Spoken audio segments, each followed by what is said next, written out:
This is the 2015 MacBook Pro. 10 years after its release, it's still absolutely usable as a main laptop for the vast majority of people. It's very rare that MacBooks go on quite this well for an entire decade, so why have the 2015s lasted so long?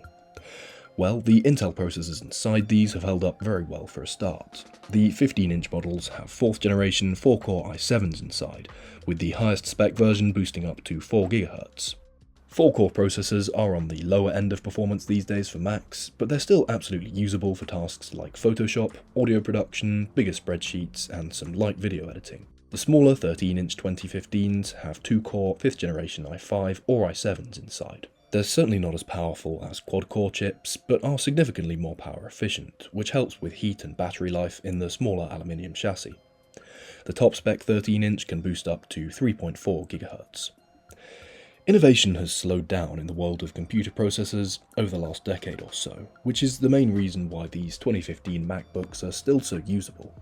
It's a huge physical challenge for chip manufacturers to make transistors smaller year on year, so the technology can improve, so things just aren't moving at the same pace they were 10 or 15 years ago.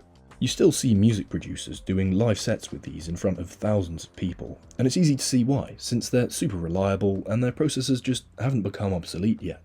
Moving on to memory though, the 2015 MacBook Pros have 8 or 16GB of DDR3 RAM. The 15-inch versions have DDR3L memory running at 1600 MHz, while the 13 inches have LPDDR3 1866 MHz memory. The latter is slightly more power efficient, which again helps save the smaller laptop when it comes to heat and battery life. The 13-inch models come with 8 or 16GB, while all 15-inch 2015s have 16. Either way, you're getting a good amount of RAM when you buy a 2015 MacBook Pro. 8GB is truly enough for the 13-inch models, as their processors probably aren't going to be doing any crazy video editing where a lot of caching is required, and the 16GB you get with the 15-inch is the same amount Apple are still selling their latest MacBook Pros with at base, so it's just fine in 2025. The 2015 MacBook Pros have PCIe Blade SSDs inside, ranging from 128GB to 1TB in size by default. The SSDs are removable though, meaning you can buy a 128GB model and upgrade it all the way up to something crazy like 2TB if you want to. They don't have standard M2 connections, meaning you do have to get an adapter to fit a regular SSD inside, or buy an original Apple drive to make it plug and play, and both routes are fairly expensive. So it's best to buy a 2015 MacBook Pro with the right amount of storage for you straight off the bat if you can. Other MacBooks, like the 2012 Pro, have lasted just as well as this one, you might be thinking. But I beg to differ. Unibody MacBook Pros like the 2012 have SATA 3 SSD speeds at best, while the 2015 MacBook Pro was one of the first Apple computers to adopt PCIe-based SSD storage. You're looking at a maximum of 600 megabytes versus well over 2000 megabytes a second respectively, and in the real world this has started to make all the difference. macOS relies heavily on having a fast SSD to run the system, and the 2015 MacBook Pro drives are still relatively quick. The same can't be said for 2012 MacBooks with their SATA limited storage. The 2015 MacBook Pro represented a decent jump forward for MacBooks in graphics too.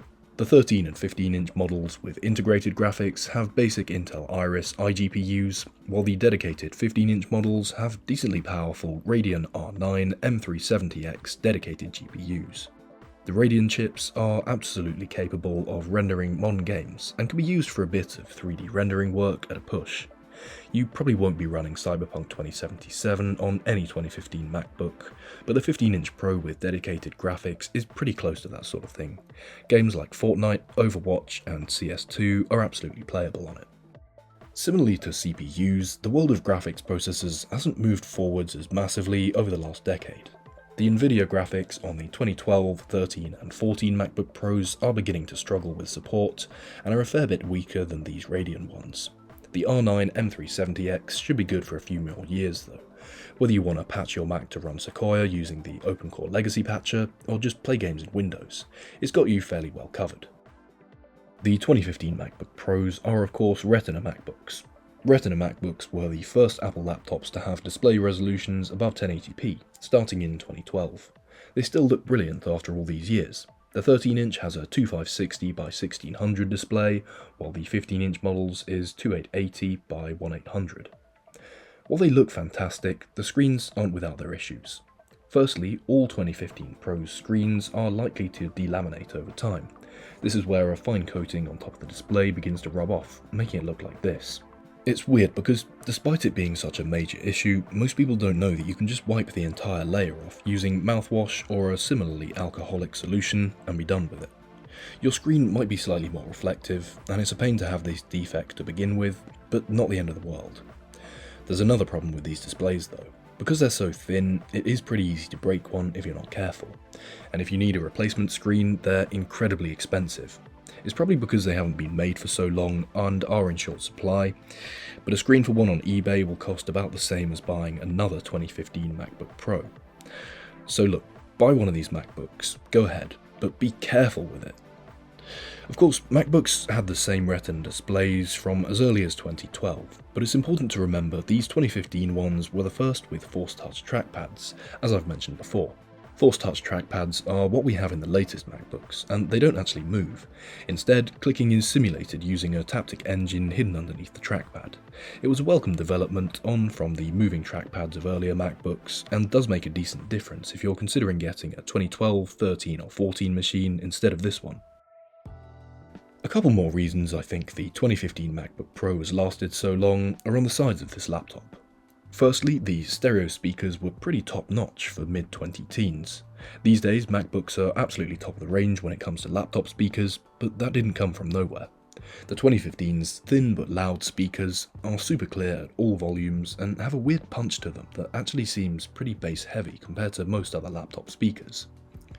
The 13-inch models are obviously less capable than the 15-inch, but you're going to be fine in terms of built-in speakers on either machine. Along with the excellent displays, the audiovisual experience leaves very little wanting on either device. Further down on the sides of these laptops are their port selections. Both come with 2 USB-A ports, 2 Thunderbolt 2 ports, an HDMI output, an SD card reader, and a MagSafe 2 charging port. MagSafe 2 is of course the predecessor to today's MagSafe 3, seen on all MacBooks currently on sale. The fact that these laptops still had USB-A after the 2016 MacBook Pro released with Type-C only connections meant a lot of people stuck with their 2015 machine and didn't give the newer MacBooks a second glance. HDMI wasn't seen on a MacBook again either until 2021 when it made its triumphant return to the Pro lineup. It's another good reason people have stuck with their 2015 MacBook Pros right the way up to 2025. Everything you need is right here on this laptop really, and people have loved them for it ever since they were released. Thank you very much for watching. If you want to contribute to the channel financially, my Patreon is linked in the description, and if you're big into MacBooks like me, why not get involved in the What's on Your Screen Discord server? We talk about Macs old and new every day. Subscribers, I'll see you next week.